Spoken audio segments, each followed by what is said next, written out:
Hello hi everyone, मैं Sangeeta expert में आप सबका स्वागत करती हूँ। जैसा कि कल मैंने आप लोगों को कोशिका वाला चैप्टर करवाया था। कोशिका के अंगों के बारे में आपको बताया था कि कोशिका हमारे शरीर की सबसे छोटी इकाई होती है और वो हमारे शरीर के अंदर कितने अंगों के अंदर परिवर्तित होती है, उसके संरचना हमने देखी थी, उसके क्या पार्ट होते हैं। तो आज उसके आगे हम चलते हैं। कल आपको मैंने बताया था कि सबसे छोटी इकाई क्या होती है, कोशिका होती है, और कई कोशिका मिलकर क्या करती है, ऊतक बनाती है। आज हम इसी ऊतक यानी टिश्यू के बारे में हम अध्ययन करेंगे और ये हमारे हर टीजीटी, पीजीटी, नेट यानी होम साइंस का कोई भी कंपटीशन हो उसके लिए ये वीडियो है, आपके लिए फायदेमंद होगी। यहाँ पर मैंने आज ऊतकों का वर्गीकरण करके आपको बताया है ऊतक क्या है और ये कार्य के आधार पर मैंने ये पूरा वर्गीकरण दिखाया है। आपको ये पूरा वर्गीकरण है वो याद रखना है, क्योंकि जो क्वेश्चन हमारे बनते हैं वो यही से ही इस वर्गीकरण के आधार पर बनते हैं। सबसे पहले आपको ये पता होना चाहिए कि ऊतक होता क्या है। ऊतक जैसे कोशिका हमारे शरीर की क्या हो गई, सबसे छोटी इकाई होगी। कई कोशिकाओं का जो समूह होता है वो ही हमारा क्या कहलाता है, ऊतक कहलाता है। यानी कई कोशिकाएं मिलकर क्या बनाती है, ऊतक का निर्माण करती है। और ये ऊतक कैसे बनाती है, ये जैसा कि आपको पता है कि हमारी जैसे बॉडी के जितने भी ये ऊतक ही आपके क्या बनाएंगे, अंगों का निर्माण करेंगे और अंग से आपकी पूरी बॉडी बनती है।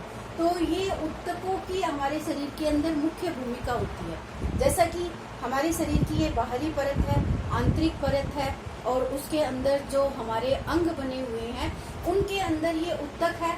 ये अलग अलग अपने कार्यों के आधार पर जो मैंने वर्गीकरण करके बताया है, ये अलग अलग ऊतकों के नाम से ये जाने जाते हैं। तो मैं आज आपको यही बता रही हूँ कि जो ऊतक होते हैं इनके कार्य के आधार पर इनको 4 भागों में बांटा है। और ये 4 भाग कौन कौन से हैं?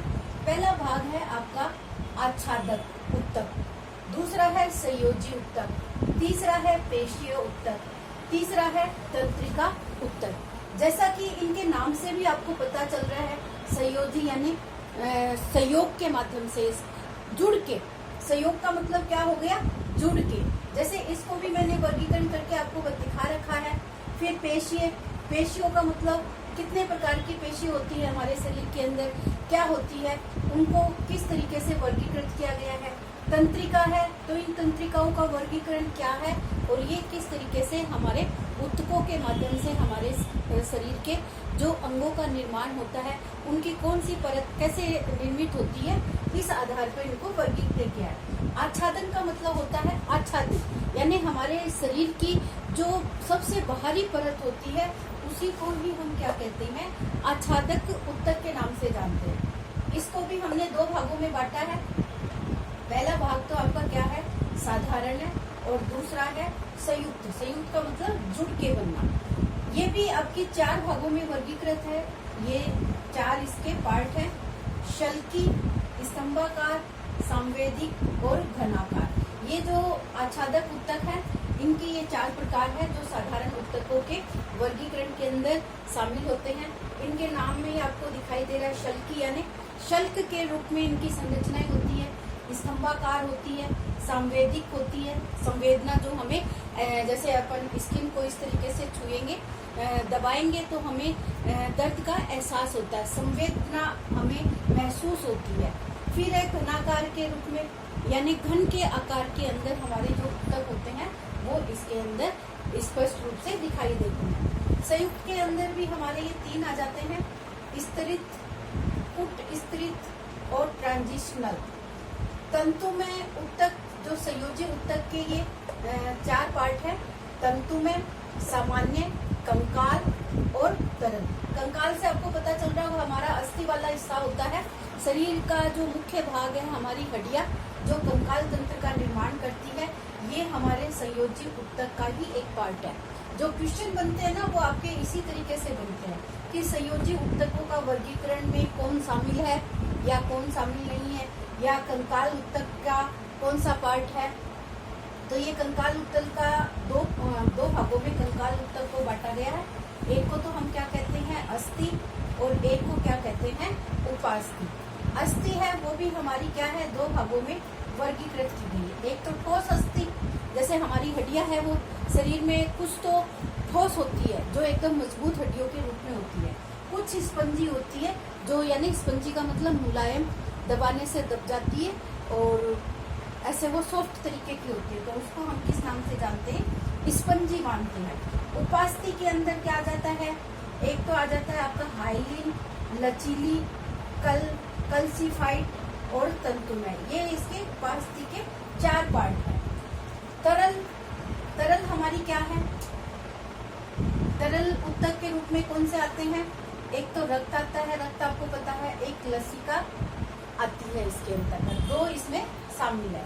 पेशीय उत्तकों के अंदर हमारे 3 आ जाते हैं, एक रेखीय, एक अरेखीय, एक हृदय।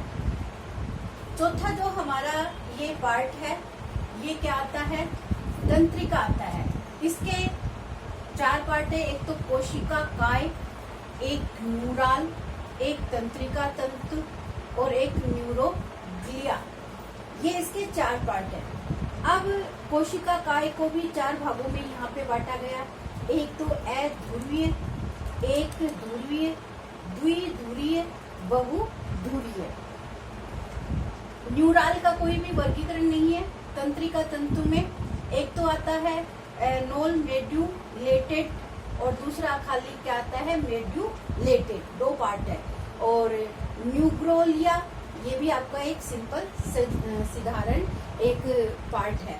अब हमारा ये वाला हिस्सा बचा है, ये जो तंतु में हमारा इसका संयोजी का पार्ट है, एक तो श्वेत कोलेजन है और एक पीत कोलेजन है। कोलेजन क्या होता है, एक तो आपको ये जानना है, ये एक प्रोटीन का बना हुआ एक हिस्सा होता है, यानी जितने भी उत्तक होते हैं इसमें प्रोटीन की मुख्य रूप से भूमिका होती है। प्रोटीन के माध्यम से ही हमारे शरीर का निर्माण होता है।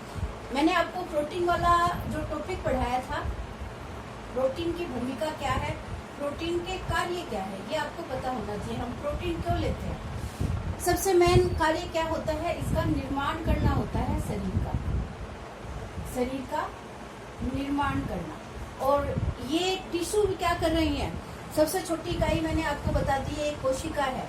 अब इसको प्रोटीन मिलेगा तो इसकी क्या 2 कोशिकाओं में विभाजित हो जाएगा, फिर ये 2 से आपके 4 भागों में विभाजित हो जाएगा, यानी इसमें जो बढ़ोतरी हो रही है किसके माध्यम से हो रही है, प्रोटीन के माध्यम से हो रही है। तो ये प्रोटीन ही हमारे इन सारे अंगों के निर्माण के अंदर, अस्थियों के निर्माण में, तंत्रिकाओं के निर्माण में, पेशियों के निर्माण में, सब में क्या होती है, अपनी महत्वपूर्ण भूमिका दिखाता है।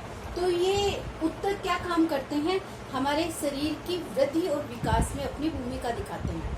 जो हमारे शरीर के अंग होते हैं उनको बनाने में अपनी भूमिका दिखाते हैं और फिर उनको अंगों में परिवर्तित करने में और परिवर्तन करने के बाद में हमारे पूरे शरीर के ढांचे में परिवर्तित होने का कार्य करता है। तो ये उत्तक हमारे जैसे कोशिका इसका मुख्य भाग होता है, उसी के आधार पर हमारा ये उत्तक है, उसका निर्माण होता है। ये कोशिकाओं से मिलकर ही उत्तकों की परिवर्तित होती है और उत्तकों से ही हम क्या करेंगे, एक अंग का निर्माण करेंगे और अंग से ही हमारा क्या होगा, शरीर का निर्माण होगा।